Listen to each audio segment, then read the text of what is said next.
अस्सलाम ninth class welcome back to this channel SW education. आज मैं आपको करवाऊंगी द सेवियर ऑफ मैनकाइंड की exercise. The saviour of mankind की एक्सरसाइज को हम करेंगे, ठीक है। इसका जो पार्ट ए है जिसमें प्रोनाउंसिएशन सीखनी है, तो वो एक लेंथी टॉपिक है। उसको बोलते हैं फोनेटिक रिप्रेजेंटेशन, ठीक है। फोनेटिक रिप्रेजेंटेशन का मतलब होता है कि जिस तरह हम अल्फ़ाबेट सीखते हैं ABCD, हर अल्फ़ाबेट एक डिफरेंट साउंड भी प्रोड्यूस करता है, जैसे आ बा टा सा, ठीक है, जो कि हमें स्कूल्स में अभी वो ट्रेंड चल गया। लेकिन जब हम लोगों ने पढ़ा था, ठीक है, जब आप लोग थे नर्सरी प्रेप में थे, तो आप लोगों को ये साउंड्स नहीं सिखाए जाते थे, आई नो, ठीक है। तो अब ये चीज़ आ रही है हमारे सिलेबस में, ठीक है, कि वर्ड्स को किस तरह प्रोनाउंस करना है, ठीक है। तो हर जो अल्फ़ाबेट है उसको उसकी जो साउंड है उसको एक डिफरेंट सिंबल से प्रोनाउंस किया जाता है, ठीक है। तो अगर आपको इस पर एक डिटेल वीडियो चाहिए तो आपने मुझे कमेंट करके बताना है। इंशाल्लाह मैं एक डिटेल वीडियो फोनेटिक रिप्रेजेंटेशन पर यानी प्रोनाउंसिएशन पर मैं एक वीडियो ज़रूर अपलोड करूंगी आपके लिए। तो आज हम यहाँ पे स्टार्ट कर रहे हैं पार्ट बी से, compare the dictionary definition with your interference, ठीक है। यहाँ पर क्या बताया जा रहा है, वर्ड पैटर्न। मैं सिंपल सी बात करूंगी, यहाँ पर आ जाते हैं, वीडियो को लंबा होने से बचाते हैं। वर्ड को हम चेंज कर सकते हैं। एक बेस वर्ड है जी एनालाइज, बेस वर्ड है जो एनालाइज, इसके आगे यानी कि शुरू में या उसके एंड पर हम अगर कोई अल्फ़ाबेट्स लगा देंगे तो हम नए वर्ड्स भी बना सकते हैं इससे, ठीक है। जब मैं आगे पढ़ूंगी तो फिर आपको समझ आएगी। जैसे एनालाइज है, एनालाइज एक वर्ब है, ठीक है। वर्ब क्या होता है, जैसे eat, drink, run, walk, read, write, ठीक है, उसको वर्ब बोलते हैं। कोई भी काम जो हम करते हैं, खाना पीना, उठना बैठना, सोना जागना, ठीक है। तो एनालाइज क्या है जी, एक वर्ब है और इसका मतलब होता है तज्जिया करना, ठीक है, टू एग्जामिन समथिंग, ठीक है। उसके बाद ये क्या है, वर्ब है। अगर हम एनालाइज का ZE को हम कट कर दें, उसके साथ SIS लगा दें, ठीक है, यहाँ पर SIS लग गया, ZE कट हो गया, तो ये एक न्यू वर्ड बन गया एनालिसिस। एनालिसिस एक नाउन है, ये वर्ब नहीं रहा अब, ठीक है। एनालिसिस, जिस तरह हम कहते हैं कि right the summary of the poem, इस तरह हम कह सकते हैं कि right the analysis of the poem, ठीक है। तो एनालिसिस एक नाउन है, ठीक है। इसी तरह अगर हम इसी एनालाइज वर्ड के आगे हम ZE को काट के TICAL कर दें तो फिर ये बन जाएगा एनालिटिकल। एनालिटिकल एक एडजेक्टिव बन गया। एडजेक्टिव आप जानते हैं किसको, इसमें सिफ्त बोलते हैं, ठीक है। तो हम जब किसी चीज़ की हमने खूबी या हामी बयान करनी होती है तो हम एडजेक्टिव का सहारा लेते हैं, ठीक है। तो एनालिटिकल क्या है, किसी चीज़ को तफसील से जांचने का अमल, ठीक है। इसकी आपको एग्जाम्पल दूं तो ये होगी, you should have critical and analytical skills. आप में एनालिटिकल स्किल्स होनी चाहिए। एनालिटिकल क्या हो गया जी, यानी कि तज्जियाती खूबी होनी चाहिए कि किसी चीज़ का आप अच्छे तरीके से तज्जिया कर सकें, ठीक है। ये हो गई इसमें सिर्फ, ठीक है। इसी एनालाइज से अब बन गया एनालिटिकल। उसके बाद एडवर्ब क्या होता है जी, एडवर्ब जो कि वर्ब के मानों में इजाफा करता है। जैसे अगर मैं बोलूँ शी राइट्स, तो वो लिखती है, ठीक है। तो अगर मैं लिखूँ शी राइट्स ब्यूटीफुली, तो वो बन जाएगा, ब्यूटीफुली होगा वर्ब, क्योंकि वो किसको बयान कर रहा है, राइटिंग को बता रहा है कि वो खूबसूरत लिखती है, ठीक है। शी राइट ब्यूटीफुली, वो खूबसूरत लिखती है, तो उसने किसके माने में इजाफा किया, राइट के माने में, यानी कि वर्ब के माने में। और जहाँ पर हो गया जी एनालिटिकली, ये एक एडवर्ब है। जैसे मैं बोलूँ I am able to examine this test analytically, ठीक है, कि तज्जियाती तौर पर मैं इस टेस्ट का मुआयना कर सकती हूँ।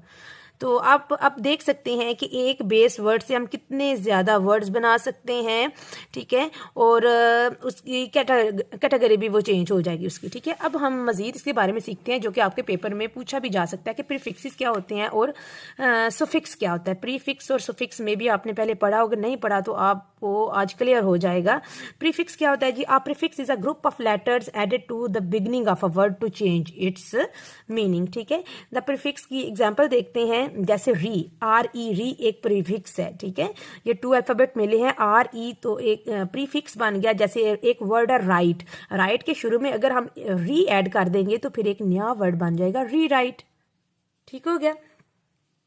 इसी तरह इसकी बहुत सी एग्जांपल्स हो सकती हैं। अगर एक वर्ड होता है अप्रूव करना, अगर इसके शुरू में हम लगा दें DIS, डिसअप्रूव, तो उसका मीनिंग टोटली चेंज हो जाएगा, ठीक है। इस तरह री और डिस क्या होंगे, प्रीफिक्स, ठीक है। इस तरह सुफिक्स क्या होता है, सुफिक्स की डेफिनेशन देखते हैं। Suffix is a group of letters added to the end of the word, ठीक है। जो प्रीफिक्स था वो स्टार्ट में लगता था और सुफिक्स क्या है, किसी वर्ड के एंड पे लगेगा और उसका मीनिंग भी चेंज हो जाएगा और एक नया वर्ड क्रिएट हो जाएगा। एग्जाम्पल देखें जी, सुफिक्स क्या है, यहाँ पर ER, और ER शुरू में तो नहीं आ सकता, ये तो एंड पे ही आएगा। जैसे एक वर्ब है टीच, ठीक है, पढ़ाना, टीच काम है ना, कोई फेल है, तो जब हम टीच के आगे ई आर का इजाफा कर देंगे, यानी कि हम सुफिक्स को ऐड कर देंगे, टीच के आगे ई आर लग गया तो टीचर बन गया, ये हो गया जी अब नाउन। ठीक है, वर्ब से बन गया नाउन, वर्ड भी चेंज हुआ और साथ कैटेगरी भी इसकी चेंज हो गई। ओके जी, इसी तरह अब सी में वो कह रहे हैं find any 5 words with prefixes and suffixes and use them in your sentences. इसमें आपने इन पर गौर करनी है। ठीक है, डिसएग्रीमेंट, एग्रीमेंट एक वर्ड है, उसके साथ डिस लग गया तो ये क्या था, अब आप मुझे कमेंट करके बताएंगे ये क्या है।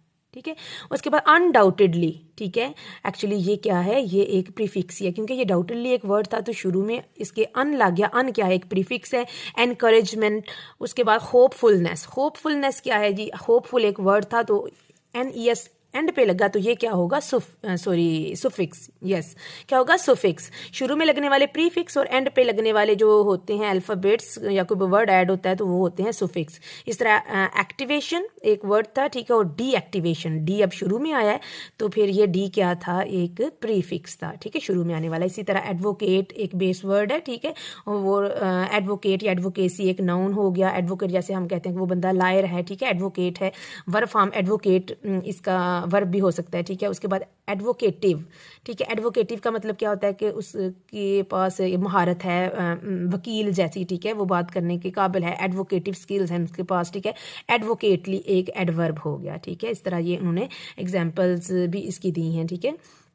तो अब हम जो बहुत इंपॉर्टेंट चीज़ आपके लिए सीखने के लिए, ठीक है, आपने पहले भी पढ़ी होगी लेकिन 9th क्लास में तो बहुत ज़्यादा मस्ट है सीखना आपके लिए, वो है पार्ट्स ऑफ स्पीच। ठीक है, मेरा ये वीडियो बनाने का मकसद एक्चुअली यही था कि पार्ट्स ऑफ स्पीच आपको अच्छे से करवाऊँ। ऐसे तमाम बच्चे जो बिल्कुल ग्रामर को नहीं जानते, सबसे पहले तो वो नाउन पर नाउन सीखेंगे ना, उसके बाद फिर आएंगे वो टेंसेस के ऊपर, उसके बाद एक्टिवाइज स्पेसिफाइज और फिर मैट्रिक में जाके आपके होगा जी डायरेक्ट इनडायरेक्ट। तो सबसे पहले हम देखते हैं पार्ट्स ऑफ स्पीच में आता है जी नाउन। नाउन तो बच्चे को पता है, the name of person, place और थिंग, ठीक है। उसके बाद अब एक चीज़ और आपने याद रखनी है कि आइडिया, कोई आइडिया भी हो सकता है नाउन में शामिल। A noun is a word that names a person, a place, a things और एन आइडिया, एक ऐसा लफ्ज जो किसी शख्स, जगह, चीज़ या किसी ख्याल का नाम भी हो, ठीक है। आइडिया हम लोगों को नहीं पढ़ाएगा, आई नो, ठीक है, लेकिन अब आपने ये भी याद रखना है कि नाउन में आइडिया भी शामिल है। ओके जी, आगे इसकी एग्जांपल्स है। पर्सन की क्या एग्जांपल थी, टीचर, जॉन, साइंटिस्ट, ठीक है, ये क्या है, ये नाउन ही है। प्लेस, सिटी, लाइब्रेरी, पेरिस किसी कंट्री का नाम भी हो सकता है, पाकिस्तान, ठीक है। थिंक, बुक और एप्पल। और आइडिया मैंने जो बताया था कि आइडिया भी नाउन हो सकता है, हैप्पीनेस, फ्रीडम, लव वगैरह, खुशी, ठीक है, आज़ादी, लव, हेट, ये सब भी हो सकते हैं, नाउन में आ सकते हैं। इसकी example, the teacher explain the lesson clearly, we visited the library after school, ये एक प्लेस की एग्जांपल है। Happiness is important for life, ठीक है। उसके बाद हम देखते हैं प्रोनाउन। प्रोनाउन कौन से वर्ड्स होते हैं जी जो कि नाउन की जगह इस्तेमाल होते हैं, ठीक है। Pronoun is a word that takes the place of a noun. इसमें ज़मीर, इसको उर्दू में बोलते हैं, वो लफ्ज़ है जो किसी इसम की जगह इस्तेमाल होता है। इसकी अब आपने फर्दर काइंड्स भी देखनी है, बहुत इंपॉर्टेंट है आपके लिए ये वाली, ये आपके ऑब्जेक्टिव में ज़रूर आएगा, ठीक है। इस तरह के एग्जाम्पल्स नीचे लिख देंगे, ठीक है। वो बोलेंगे कि इनमें बताएं पर्सनल प्रोनाउन कौन सा है, आप बताएं कि रिफ्लेक्सिव प्रोनाउन कौन सा है, मिक्स करके लिख देंगे ना। तो अगर आपको ये नहीं पता होगा फिर आपके लिए फाइंड आउट करना बहुत मुश्किल हो जाएगा। अगर आपको ऑब्जेक्टिव में नंबर पूरे चाहिए तो ये वाला टॉपिक एक्चुअली आपके लिए बहुत ज़्यादा इंपॉर्टेंट है। तो आप देखें जी पर्सनल प्रोनाउन कौन से होते हैं, ये आपको पता ही होगा, I, you, he, she, it, we, they, ठीक है। उसके बाद पोजेसिव प्रोनाउन कौन से थे, जो कि हमारी मलकियत को जाहिर करते हैं, mine, yours, his, hers, its, ours, theirs, ठीक है। जैसे मैं बोलूँ this pencil is mine, this pencil is yours, ये पेंसिल आपकी है या ये पेंसिल मेरी है। इस तरह रिफ्लेक्सिव प्रोनाउंस कौन से होते हैं जी, myself, yourself, himself, herself, itself, ourself, yourself, themself भी हो सकते हैं, ठीक है। और ये क्या करते हैं, ये जो प्रोनाउन है ये रेफर करते हैं बैक टू अ पर्सन। जिस तरह मैं बोलूँ I do my work my self, मैं अपना काम खुद करती हूँ, तो माई सेल्फ ने किसको रेफर किया, आई को, ठीक है। या मैं बोलूँ you have to do your homework yourself, ठीक है, आपको अपना काम खुद करना पड़ेगा, ठीक है। तो फिर जो योर सेल्फ होगा वो किसको रेफर करेगा, बैक, सब्जेक्ट को रेफर करेगा, ठीक है। तो रिफ्लेक्सिव प्रोनाउन का पता होना चाहिए आपको, मस्ट इतना तो पता होना चाहिए कि जो होता है ना my self, yourself, himself, her self, ये आते हैं रिफ्लेक्सिव प्रोनाउन में। उसके बाद डेमोन्स्ट्रेटिव प्रोनाउन, एक सिंपल सी बात बताऊं तो जो इशारा करने के लिए यूज होते हैं। जैसे मैं बोलूँ this is my book, this is your book, ठीक है। या अगर दूर कोई चीज़ पड़ी हो तो कहते हैं दैट इज माई बुक, ठीक है, that is your chair, that is my table, ठीक है। इस तरह अगर जमा हो तो हम दीज लगा देंगे। ये होते हैं डेमोन्स्ट्रेटिव प्रोनाउन, ठीक है, किसके लिए यूज होते हैं जी, इशारा करने के लिए। सॉरी ये तो पेन खराब है।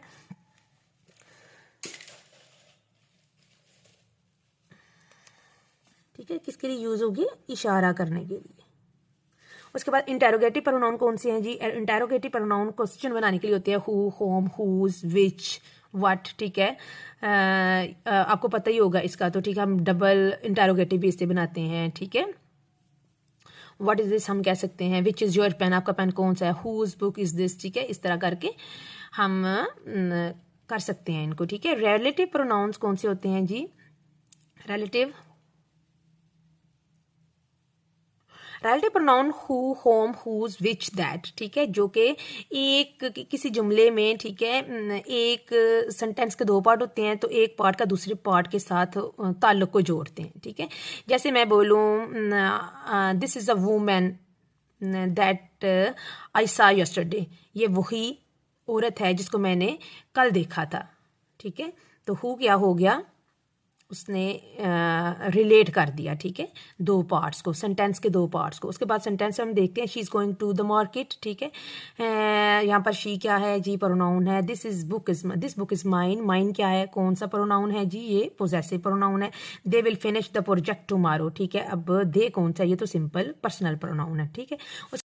ओके जी, हम देखते हैं वर्ब को। वर्ब क्या होता है जी, कोई काम जो हम करते हैं, फेल, ठीक है, खाना पीना, उठना बैठना, सोना जागना, ठीक है, रीड, राइट, जंप, हाँ, इस तरह के जितने भी वर्ड्स हैं, ठीक है, उनको हम बोलते हैं verb. A verb is a word that expresses an action और स्टेट ऑफ बीइंग, ठीक है। वो फेल वो लफ्ज़ है जो किसी काम को या किसी अमल के करने को बयान करता है, ठीक है।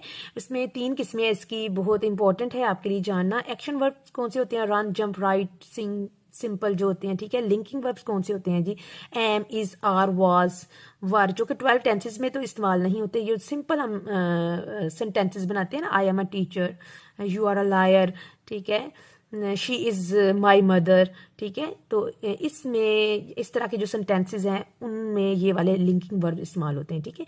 इसे हेल्पिंग वर्ब कौन से होते हैं जो हम 12 टेंसेस में इस्तेमाल करते हैं, has, have, do, does, did वगैरह, ठीक है। इस तरह के सारे सेंटेंस देखते हैं। शी रन्स एवरी मॉर्निंग, ठीक है, ये क्या है जी, एक एक्शन वर्ब था। He is a talented musician, ये लिंकिंग वर्ब है। They have finished their homework, ये क्या है, एक हेल्पिंग वर्ब है। उसके बाद आ जाता है एडजेक्टिव, क्या होता है जी, इसमें सिफ्थ, ठीक है। ये एक ऐसा वर्ड होता है जो कि किसी चीज़ की खूबी या हामी को बयान करता है। An adjective is a word that describes और मॉडिफाइज अ नाउन और प्रोनाउन, ये या तो किसी नाउन की या फिर किसी प्रोनाउन की खूबी को बयान करता है। अब इसकी भी एक काइंड्स हैं, ये इंपॉर्टेंट है आपके लिए, ये आपके ऑब्जेक्टिव में जरूर आएंगी, ठीक है। डिस्क्रिप्टिव एडजेक्टिव कौन से होते हैं, जो सिंपल किसी की क्वालिटी को बयान करते हैं, happy, blue, tall, difficult, short, ठीक है। इस तरह क्वांटिटेटिव एडजेक्टिव कौन से होते हैं जी, जिसमें किसी चीज़ की मिकदार का जिक्र हो, जैसे सम, मैनी, फ्यू, सेवरल, ठीक है। डेमोन्स्ट्रेटिव एडजेक्टिव्स, जिस तरह मैंने पीछे डेमोन्स्ट्रेटिव प्रोनाउन बढ़ाए थे, ठीक है, इसी तरह दिस, दैट, दीज, दोज, जो इशारा करने के लिए इस्तेमाल होते हैं, ठीक है। पोजेसिव एडजेक्टिव कौन से थे, माई, योर, हिज, हर, इट्स और देयर, ठीक है, जो कि मलकियत को जाहिर करने के लिए इस्तेमाल होते हैं। ओके जी, अब हम सेंटेंसेस देखते हैं। शी वोर अ ब्लू ड्रेस, ये कौन सा था जी, एडजेक्टिव था। ये डिस्क्रिप्टिव एडजेक्टिव है। दे हैव मैनी फ्रेंड्स, ये क्वांटिटेटिव एडजेक्टिव है। और दिस केक इज डिलीशियस, ठीक है, ये भी एक सिंपल डिस्क्रिप्टिव एडजेक्टिव है, ठीक है। एडवर्ब देखते हैं। एडवर्ब क्या होता है, जो कि मॉडिफाई करता है किसी वर्ब को, इसमें किसी वर्ब की क्वालिटी को बयान किया जाता है, ठीक है। जैसे अगर मैं बोलूँ, पहले भी मैंने बताया था, शी राइट्स, वो लिखती है। अगर मैं बोलूँगी शी राइट्स ब्यूटीफुली, तो वो जो उसकी राइटिंग है उसकी क्वालिटी को बयान कर रहा है कि ब्यूटीफुल लिखती है, ठीक है।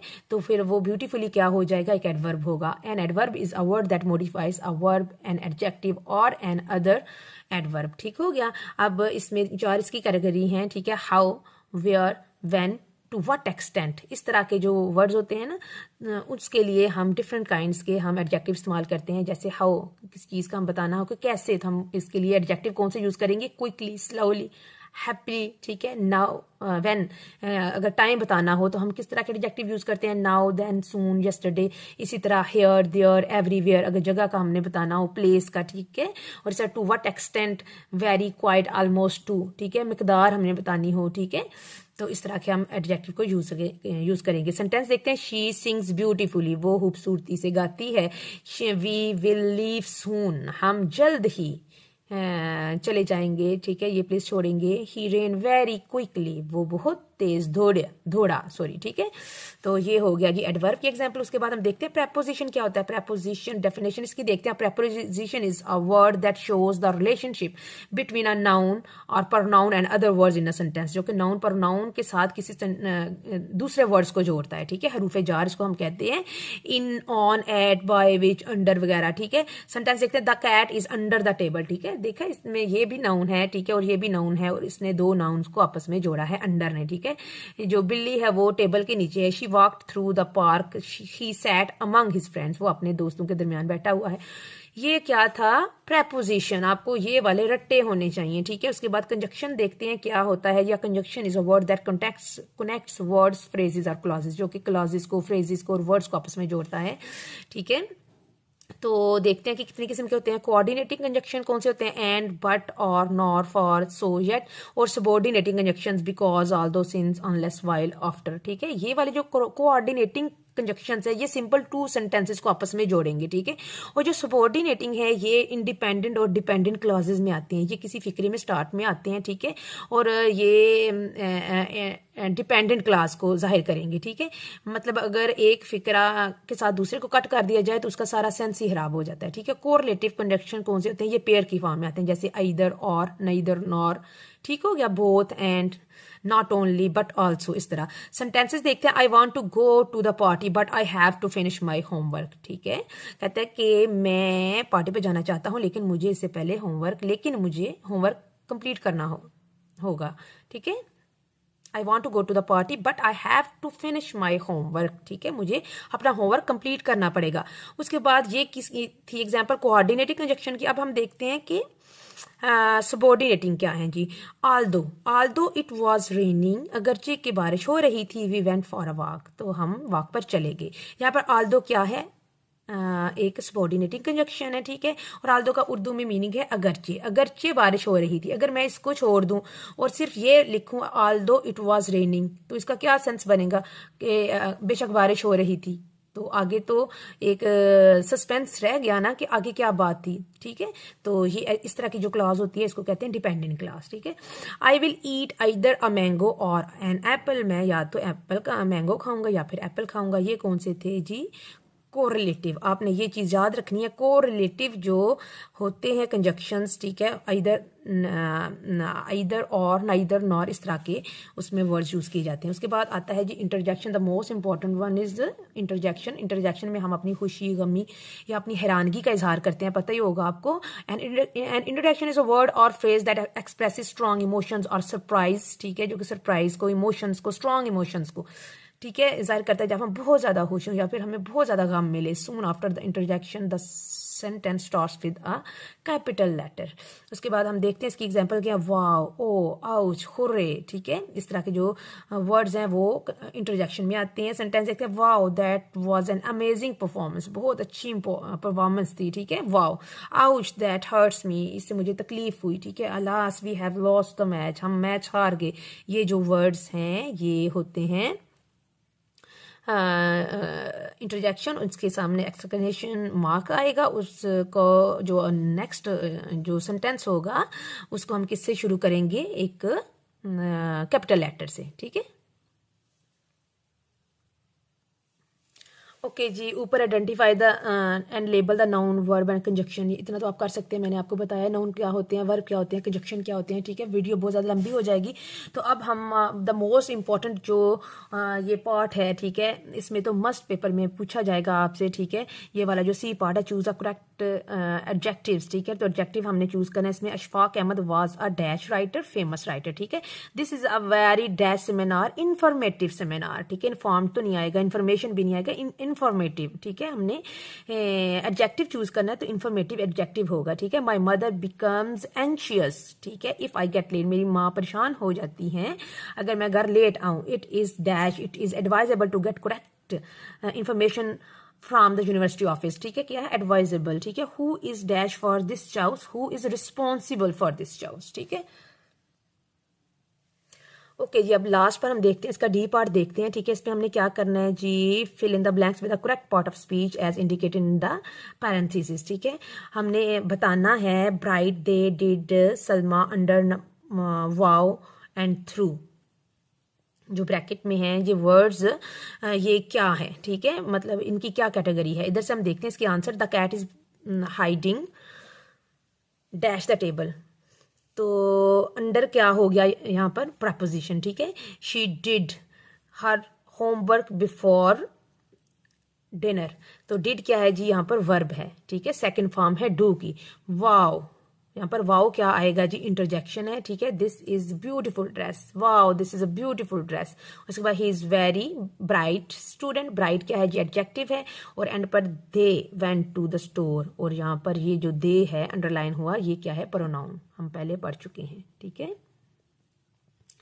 तो आई होप आपको समझ आई होगी जो कुछ मैंने आपको पढ़ाया। अगर आपको वीडियो अच्छी लगी और आपको मज़ीद एक्सरसाइजेज और ट्रांसलेशन जो नेक्स्ट चैप्टर्स हैं उनकी चाहिए, तो आपने मेरे चैनल को सब्सक्राइब करना है और बेल आइकन को प्रेस करना है, so that you can get the notification of my coming videos. और अगर आपको किसी टॉपिक पे वीडियो चाहिए, किसी ग्रामेटिकल जो पार्ट है किसी चीज़ का, या टेंसेज या एक्टिव पैसिव, किसी भी ग्रामर के किसी भी हिस्से पर आपको वीडियो चाहिए, तो आपने मुझे कमेंट करके बताना। इंशाल्लाह मैं उस पर वीडियो ज़रूर अपलोड करूँगी। इंशाल्लाह मेरी नेक्स्ट वीडियो होगी, हम करेंगे पैट्रियटिज्म की ट्रांसलेशन, ठीक है।